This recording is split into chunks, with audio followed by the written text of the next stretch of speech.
سوال: جن صورتوں میں وضو ٹوٹ جاتا ہے ان کی تعداد بتائیے۔ صحیح جواب 10 صورتوں میں وضو ٹوٹ جاتا ہے۔ سوال: بے ہوشی طاری ہونے سے وضو ٹوٹ جاتا ہے یا نہیں؟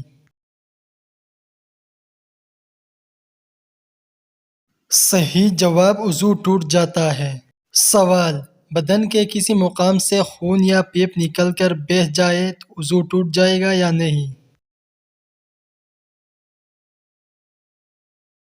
صحیح جواب وضو ٹوٹ جائے گا۔ سوال: نماز میں قہقہہ مار کر ہنسنے سے وضو پر کچھ اثر پڑتا ہے یا نہیں؟ صحیح جواب وضو ٹوٹ جاتا ہے۔ سوال: صبح صادق سے لے کر سورج طلوع ہونے تک کون سی نماز کا وقت ہے؟ صحیح جواب نماز فجر کا۔ سوال: سورۃ طٰہٰ کی کس آیت میں اپنے گھر والوں کو بھی نماز کا حکم دینے کو کہا گیا ہے؟ صحیح جواب سورۃ طٰہٰ آیت نمبر 132۔ سوال: اشراق، چاشت، زوال اور تہجد کون سی نمازیں ہیں؟ صحیح جواب نفل نمازیں ہیں۔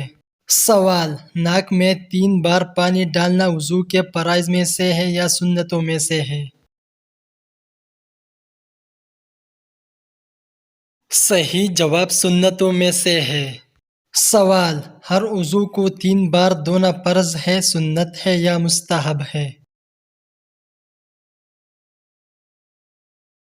صحیح جواب سنت ہے۔ سوال: اعضاء کو دھوتے وقت مل مل کر دھونا وضو کے مستحبات میں سے ہے یا فرائض میں سے ہے؟ صحیح جواب مستحبات میں سے ہے۔ سوال: وضو والے اعضاء میں سے کسی عضو پر زخم کی وجہ سے پٹی باندھ دی ہے تو ایسی صورت میں کیا کرے گی؟ صحیح جواب پٹی پر مسح کرے گی۔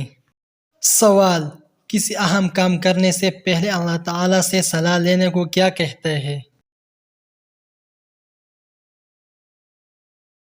صحیح جواب استخارہ۔ سوال: مسجد الحرام میں ایک نماز ادا کرنے سے کتنا ثواب ملتا ہے؟ صحیح جواب 1,00,000 نمازوں کا۔ سوال: الصلاۃ عماد الدین کا مطلب کیا ہے؟ صحیح جواب نماز دین کا ستون ہے۔ سوال: مسجد نبوی صلی اللہ علیہ وآلہ وسلم میں نماز ادا کرنے کا ثواب کتنی نمازوں کے برابر ہے؟ صحیح جواب 50,000 نمازوں کے برابر ہے۔ سوال: مسجد اقصی میں نماز ادا کرنے کا کتنا ثواب ملتا ہے؟ صحیح جواب 50,000 نمازوں کا۔ سوال: ہر وقت باوضو رہنا سنت ہے یا مستحب؟ صحیح جواب مستحب ہے۔ سوال: مسند امام احمد میں امام احمد حنبل رحمۃ اللہ علیہ کے بیٹے عبداللہ نے کتنی احادیث کا اضافہ کیا؟ صحیح جواب 10,000 احادیث۔ سوال: امام احمد بن حنبل رحمۃ اللہ علیہ نے 70,000 مسائل کا جواب کن الفاظ سے دیا ہے؟ صحیح جواب اخبرنا و حدثنا۔ سوال: جب خلق قرآن کا فتنہ اٹھا تو امام احمد بن حنبل رحمۃ اللہ علیہ نے کتنے عباسی خلفاء سے حق کی جنگ لڑی؟ صحیح جواب 4 عباسی خلفاء سے۔ سوال: آپ رحمۃ اللہ علیہ نے امام شافعی رحمۃ اللہ علیہ کی شاگردی کہاں جا کر اختیار کی؟ صحیح جواب حجاز میں۔ سوال: جمعہ کے دن کپڑے دھونے سے کون سی مصیبت آتی ہے؟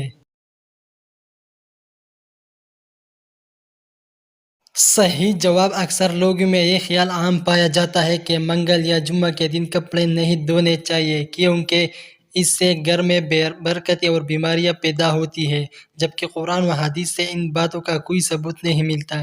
یہ عموماً غلط باتیں ہیں جو نسل در نسل انسانوں میں منتقل ہوتی چلی آئی ہے اور یہاں تک کہ زبان زد عام ہو گئی۔ اسلام میں کسی بھی دن کپڑے دھونے کی کوئی ممانعت نہیں ہے۔